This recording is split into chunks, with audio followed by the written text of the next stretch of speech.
How's everybody today? Well, I think we did some really good things in this last game at South Carolina. Players played hard, tough circumstance, tough game on the road. Offensively, we created a lot of explosive plays and took care of the ball, didn't turn the ball over. Things we can improve on. A couple times we, didn't take advantage of opportunities in the red zone. But I think we made significant improvement, and I think that needs to really be the focus for our entire team.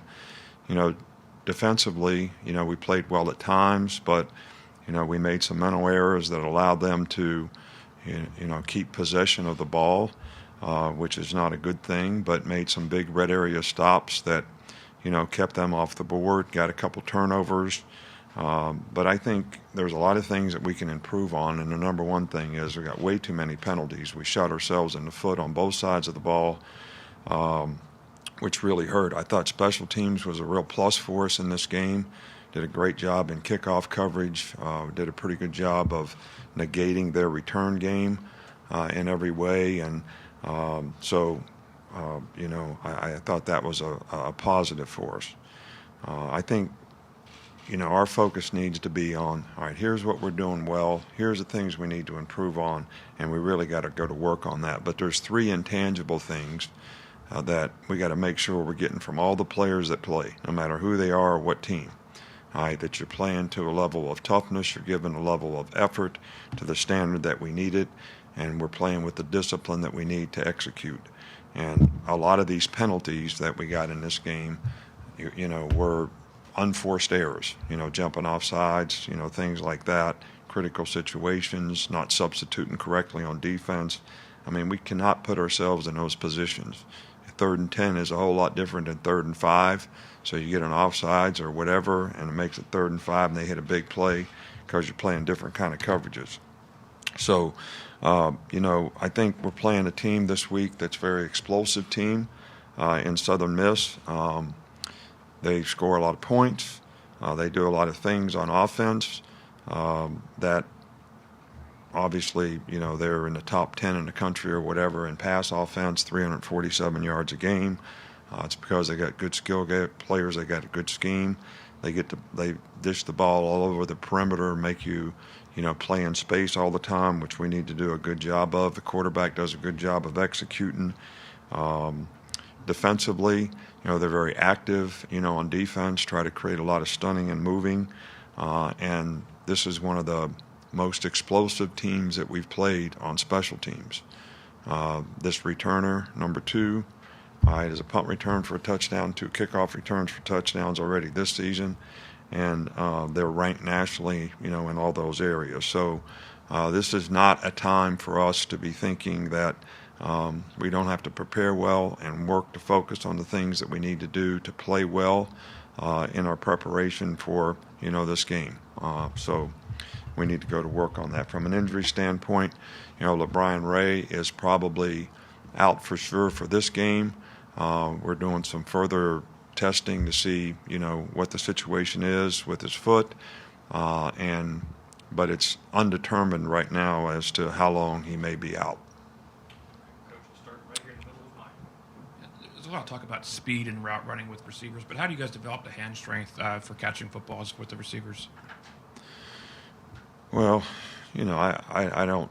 I mean, we do a lot of things in the weight room to try to develop strength in all parts of the body, which includes hand strength. But, guys have good hands because they have good hands. And obviously, we want them to use the proper technique in catching the ball, having their good hand placement, good hand selection on how you're going to catch a ball, and look it in and tuck it, which our guys do a pretty good job of. And most of the time when you do have drops, it comes down to one of those things, poor hand selection or you don't look the ball in.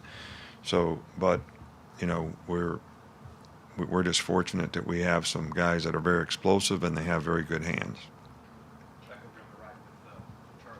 We saw Slade Bolden behind center and then also make a key tackle on special teams. Just what is his versatility at your team and how has he progressed from last season? Well, he's a core special teams guy that has really developed nicely for us. And he's done a really good job in that regard. He also was a high school quarterback who we just thought, maybe there's, something that we could utilize him in short yardage, and he does a good job of that. And every time we play a running quarterback, he's the scout team quarterback for us, doing all these kind of things. So just something that we thought we could take advantage of, but he's done a nice job at receiver as well. So we're pleased with his development. To stay on Slade with that Wildcat package that he was in, you used other specialty packages. How are those installed? Is that a week by week, or do you put those in the preseason? And how much does this roster allow you to have a lot of options with those? Well, I think you want to feature the players that you have. So if you have players that are capable of doing something, we'll ask them to do it, which Slade can in this case. We usually decide, how we want to do short yardage from week to week, even though you have some basic things that you always do. If there's some specialty thing that can create an advantage, you obviously want to try to do that in game planning. And I do think that when you have diversity and players that can do multiple things, whether you're playing offense, defense, or special teams, it always enhances your chances of scheming things that can help you be successful. Coach, for whatever reason, the punting has still been inconsistent in the games, and as you mentioned, they have the number one punt returner in the country coming in. Do you look at things differently? How do you approach that? Well, we got to get better execution. I don't care which guys punted. The thing about both guys is they're very capable, and they do a really good job of punting in the game. So we don't have anybody else to punt besides one of those two guys, or we could go for it on every fourth down. That's our options. So one of those two guys have to punt, or we go for it on fourth down every time. So how do we approach it differently? We got to get those guys to execute, and they're capable of executing. And they've done a really good job of doing it in practice. We just have not seen it in the game. How you drop the ball is very important to how you punt. And almost every punt we've had in the game so far, the guy drops the ball inside, so you're going to kick the ball low, and not with good placement. So it's something that we definitely need to improve on. That would be on the list of things that we need to improve. With some of the injuries along the front seven, LaBryan being the latest, what is your level of comfort having to play so many younger guys up front? Well, I think we got to work hard with those guys to get them to play well. There's no substitute for experience.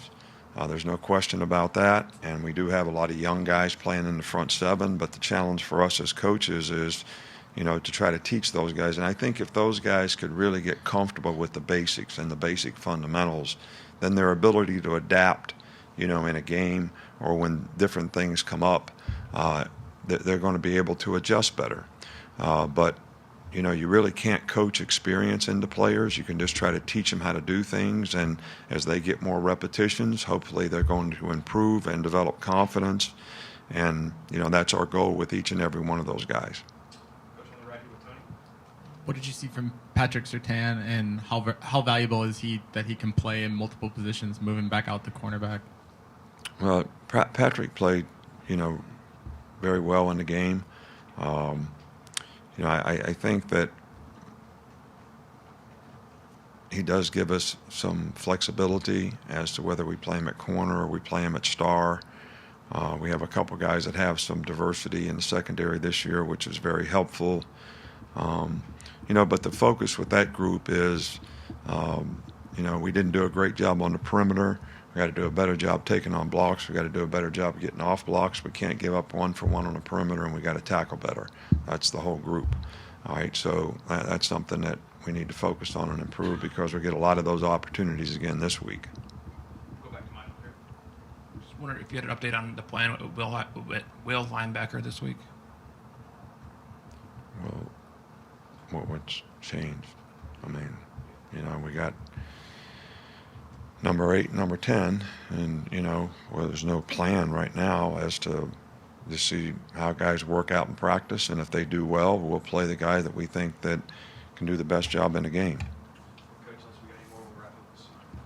Coach, how significant is the mental aspect of field goal kicking? And is it something that you kind of communicate with your guys, that y'all work on behind the scenes, not so much the physical aspect, but the mental aspect? Well, I think it's critical. I think you got to be able to go in there and focus on, that particular shot, almost like golf. It's this guy has to have, as a field goal kicker, to me, you have to have kind of a sniper mentality. You're going to take one shot, and you got to make that shot work, and you got to be able to stay focused on, the basic things that are the benchmarks of what's going to help you be able to execute the best. And, Will's very, very capable. I'm sure he's disappointed that he missed a field goal, and I'm sure he's disappointed that he missed an extra point in the last game. He kicked very well the game before, but we're very confident that as he gets opportunities, he's going to develop more and more confidence in himself. But he's very capable, and this is a case where, he's a good hitter. If he misses a couple and strikes out, we're just going to have to stay with him and keep supporting him because he's very capable. All right, Coach, that's it. Thank you. All right, thank you.